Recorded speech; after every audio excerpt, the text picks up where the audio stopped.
The most forbidden NASA horror secrets they don't want you to know. There's a moment that astronauts rarely talk about, a moment that arrives the instant they leave the comfort of Earth's atmosphere and cross into the cold, ancient dark of space, where the human mind becomes painfully aware of its own fragility, and where instinct whispers warnings the conscious mind tries desperately to ignore. It is a silence that does not feel empty, a pressure that doesn't seem physical, a presence that isn't measurable on any instrument. Yet every astronaut who has ever floated beyond Earth's protective shield knows it, feels it, and carries it home like a secret too heavy to describe. NASA has spent decades selling us images of distant galaxies, heroic missions, and the dream of exploring the unknown. But buried beneath that layer of public optimism lies another collection of files. Recordings, transcripts, photographs, and psychological evaluations. Documenting encounters that do not fit the narrative of peaceful exploration. These events were never meant for public eyes because each one suggests that space is not the silent, empty frontier we were taught to believe in, but a territory patrolled, observed, and possibly controlled by intelligences far older and far more patient than humanity. Tonight, you will hear 5 incidents, 5 encounters archived, classified, suppressed, that reveal a version of reality so disturbing that NASA spent years burying it under layers of secrecy. And if even one of these stories is true, then everything we know about space is wrong. This is the most forbidden NASA secrets they don't want you to know. If you really like what we are doing here, please press that like button. Even a comment will help the channel by pushing the algorithm to show your favorite channel to others. And this helps us to summon more horror stories every single night. Number 5, the Black Choir Signal.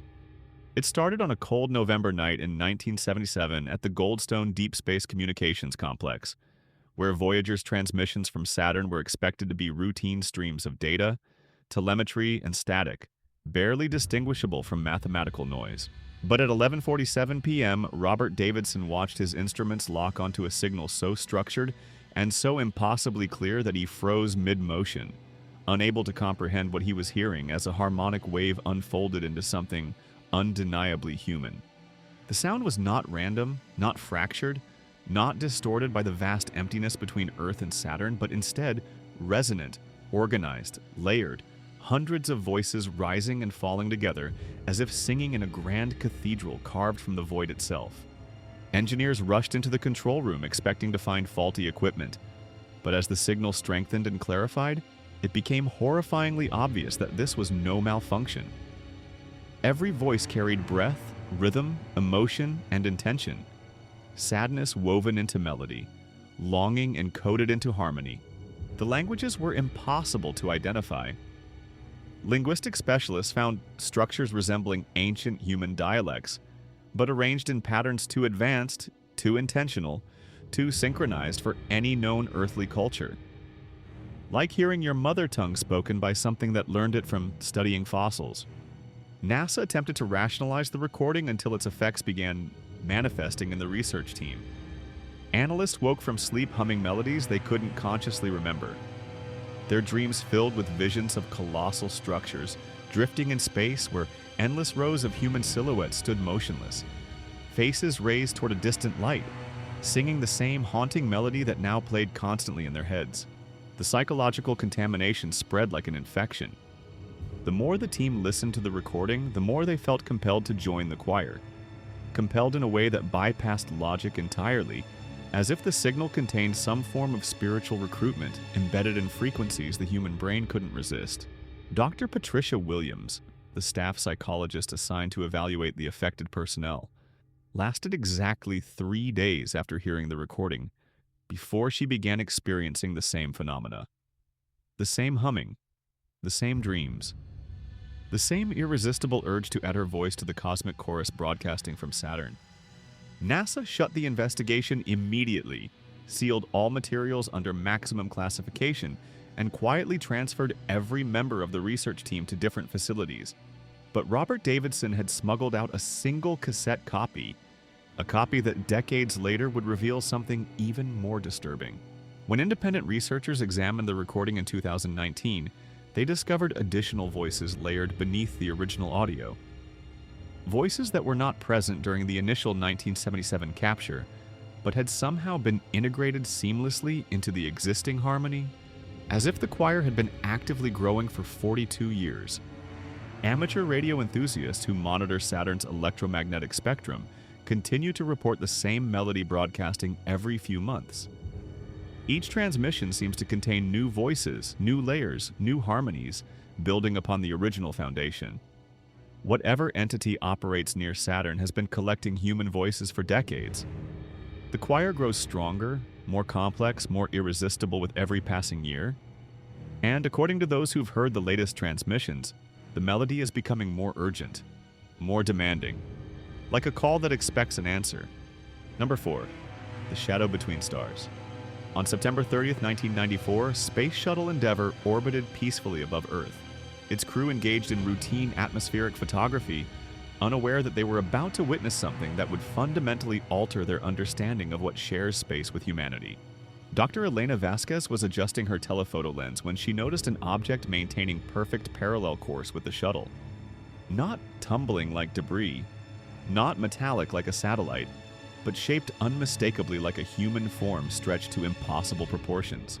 Through the camera viewfinder, the figure came into sharp focus. A 50-foot-tall humanoid drifting effortlessly through vacuum, its limbs moving with elegant precision, its head rotating slowly as if studying the shuttle's occupants with predatory curiosity. The entity's surface absorbed all light, creating a darkness so complete it appeared carved from the void itself. But within that absolute blackness, Vasquez could distinguish bone-like structures and empty eye sockets that reflected the shuttle's exterior lights like polished mirrors. As she photographed the creature, something invaded her thoughts. Not words or images, but the unmistakable sensation of being examined internally by an intelligence vast, ancient, and deeply patient. Her training told her to document everything, but every instinct screamed danger. For 16 unbreaking minutes, the shadow entity matched every micro-adjustment Endeavour made. Attitude corrections, orbital burns, navigation changes. It replicated their movements with mechanical precision, never falling behind, never losing synchronization, as if space offered no resistance to its will. Mission Commander James Morrison witnessed the entire encounter but spoke carefully over radio channels, describing only an unidentified object to avoid triggering panic protocols at mission control. Both astronauts understood they were observing something that shouldn't exist according to any known physics. The creature's behavior suggested obvious intelligence. It adjusted position whenever crew members moved inside the shuttle. It oriented itself to present optimal viewing angles for Vasquez's camera. It was performing for documentation, allowing itself to be recorded as if evidence of its existence served some larger purpose. Then, without any physical movement or transition period, the entity began dissolving. Its edges became indistinct. Its limbs faded to transparency. Its torso evaporated like smoke until nothing remained but empty starfield. NASA confiscated all film immediately upon landing and permanently grounded Vasquez, citing psychological evaluation concerns. But she had managed to conceal several photographs that later analysis confirmed showed authentic documentation of something impossible. The leaked images reveal the entity's dissolution process in disturbing detail. It didn't move away through space, and it phased out of visible reality, like stepping sideways into a dimension parallel to our own. Over subsequent years, multiple shuttle missions reported similar encounters. Always the same basic description. Always massive humanoid shadows drifting just beyond clear identification range. Always observing with obvious intelligence. Always disappearing through dimensional transition rather than physical departure. Astronauts describe identical psychological effects during these encounters. The sensation of being mentally invaded, thoughts examined, memories cataloged. As if these entities were conducting systematic intelligence gathering on human consciousness and technological capability. According to off-record testimonies from International Space Station crews, the shadows continue appearing during spacewalks. Massive silhouettes maintaining silent vigil beyond the safety lights, watching every human activity in space with patient, inexplicable interest. Dr. Elena Vasquez died in 2019, but her final interview contained a warning NASA attempted to suppress. "They're not hiding from us. They're studying us, learning our capabilities and limitations, and when they've gathered sufficient data, they'll act on whatever they've discovered. Space is an empty wilderness waiting for human exploration. It's occupied territory patrolled by entities whose intelligence spans millennia and whose intentions remain completely unknown.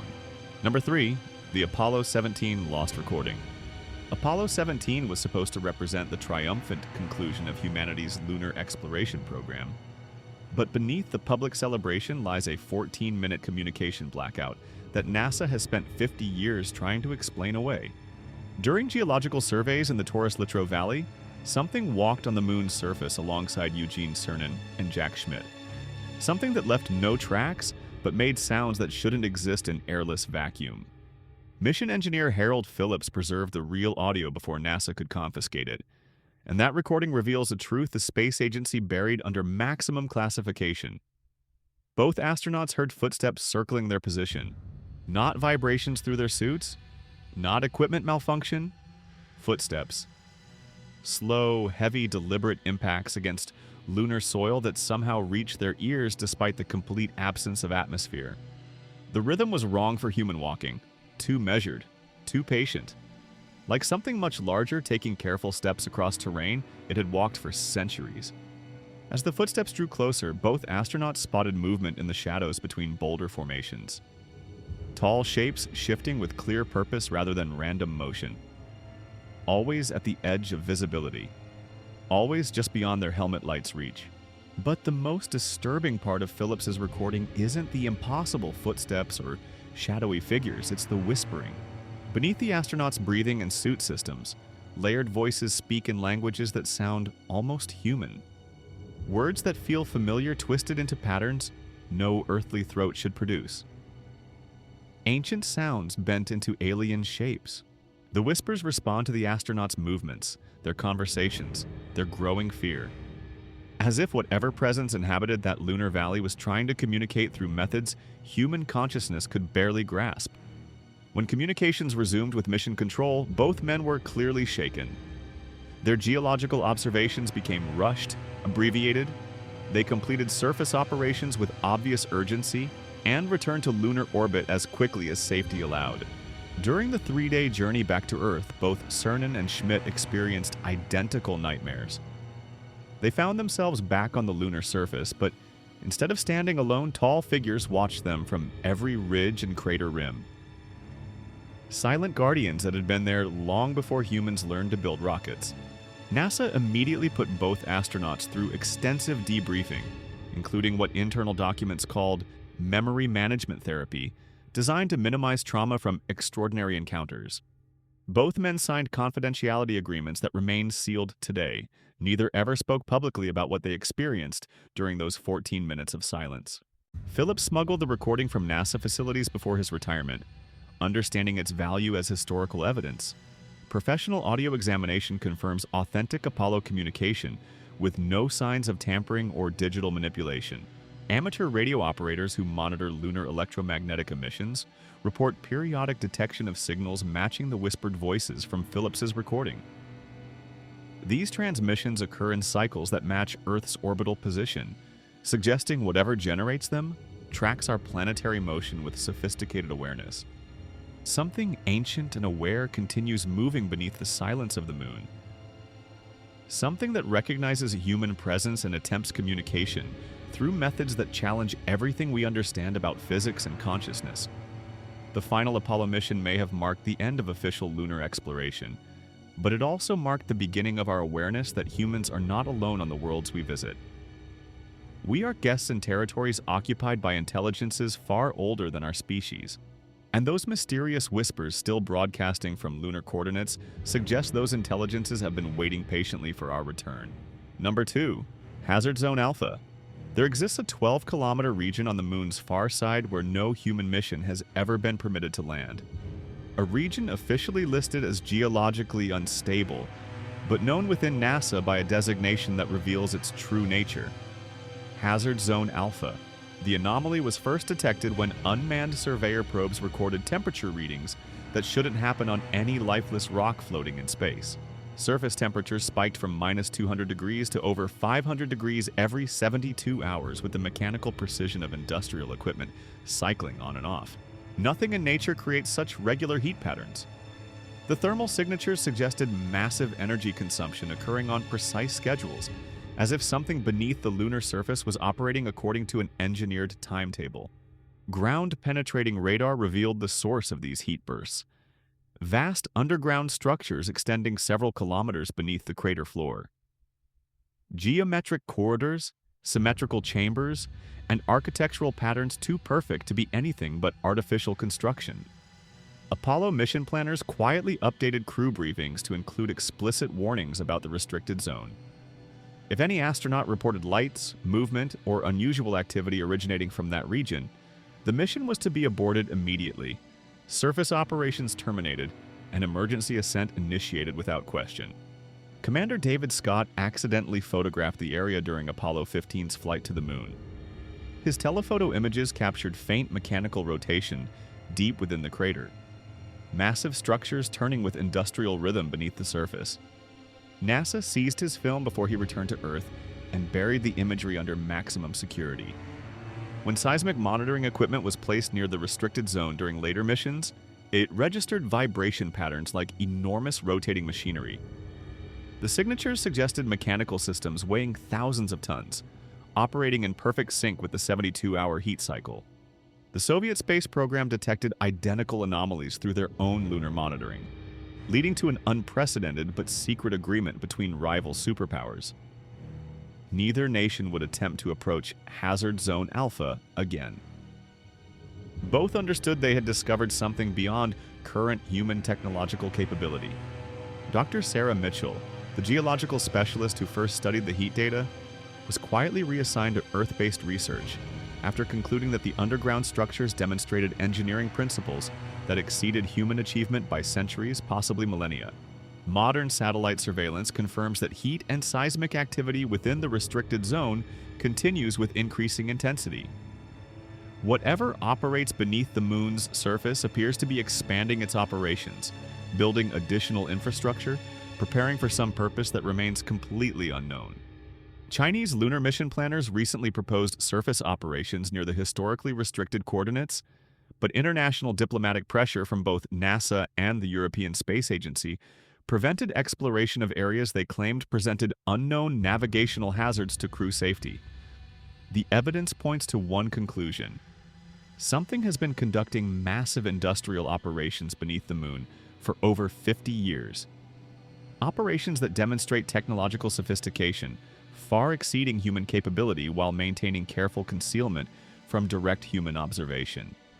But concealment requires intelligence, planning, awareness that humans monitor lunar activity and deliberate efforts to avoid detection while continuing whatever work demands such enormous energy expenditure.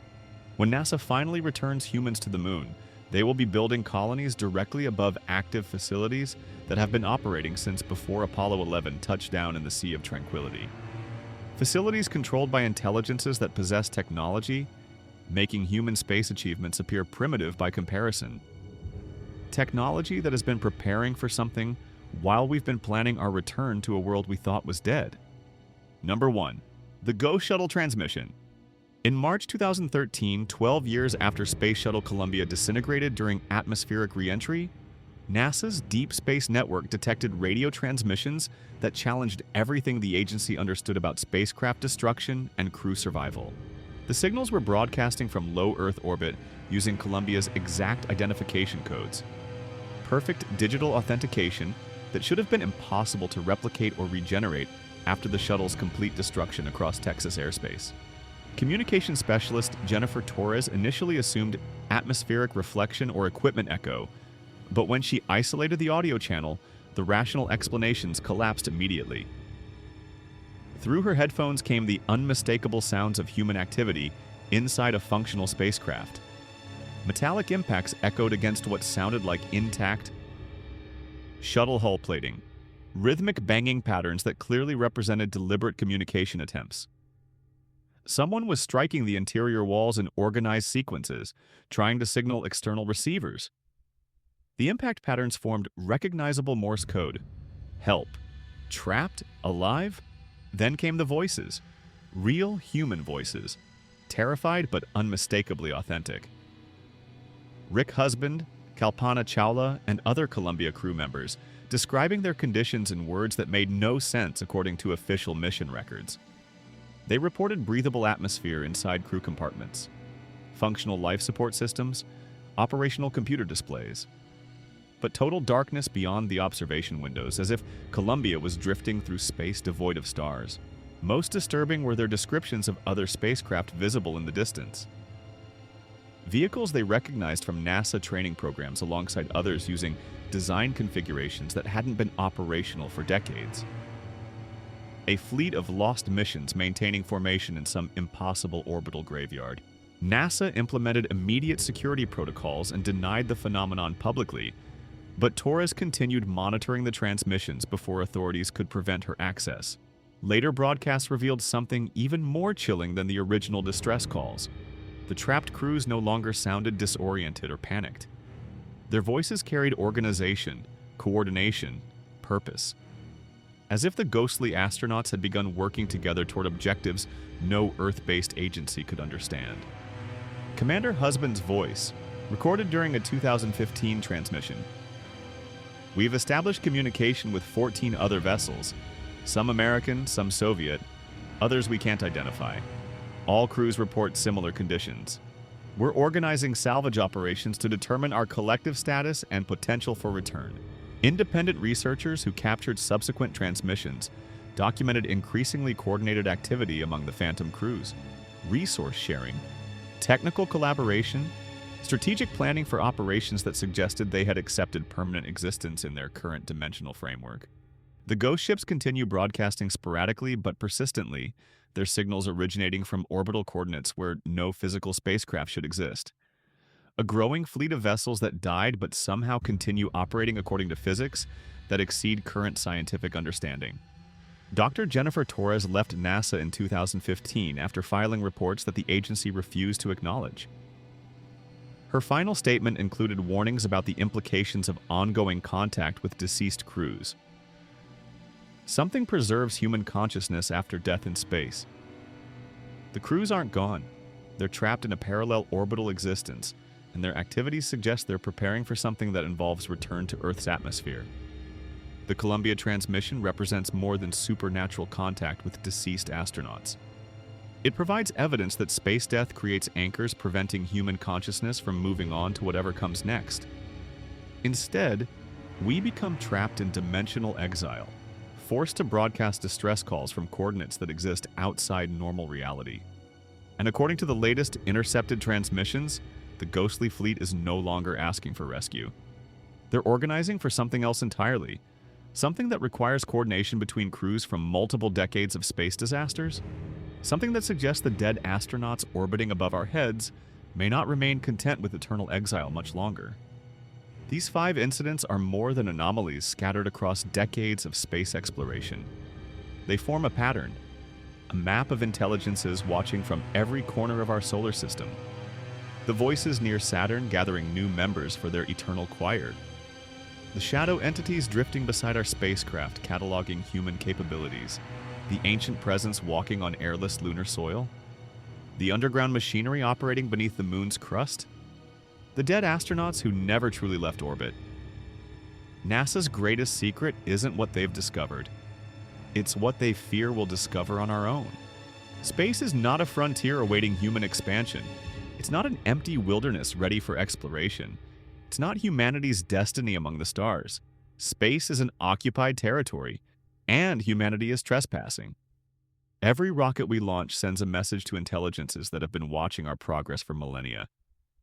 Every astronaut who leaves Earth crosses boundaries we were never meant to cross. Every mission takes us deeper into domains, controlled by entities whose patience is measured not in years or decades, but in geological epochs. They don't watch us with curiosity about our achievements. They watch us with the same attention a homeowner gives to ants exploring too far from their nest.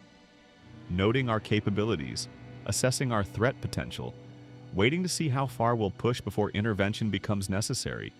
Because whatever inhabits the darkness between worlds has been here far longer than humanity has existed. They witnessed our first tentative steps into space. They observed our lunar landings. They monitored our robotic probes reaching toward distant planets. And with every mission we launch, every boundary we cross, every meter we travel into their ancient territory, we approach the moment when passive observation will end. The Watchers will become actors. The entities will reveal themselves. The shadows will step into the light. And humanity will learn the truth NASA has been desperately trying to hide. We were never alone in space. We were never safe beyond Earth's atmosphere. And we were never meant to venture this far from home. But we did anyway. We built rockets and launched them toward darkness that was never empty. We sent astronauts into territory patrolled by intelligences older than our species. We established the precedent that humans believe space belongs to us. Now, something is preparing to correct that assumption. The signals from Saturn grow stronger each year. The shadows beside our spacecraft become more visible. The whispers from the moon increase in frequency. The underground machinery accelerates its operations. The ghost transmissions coordinate their activities, all pointing toward the same conclusion. Something ancient, patient, and impossibly powerful has been preparing for the day when humanity ventures too far from Earth protection. That day is coming. And when it arrives, we'll discover that space exploration was never about reaching toward the stars. It was about something in the darkness reaching back toward us.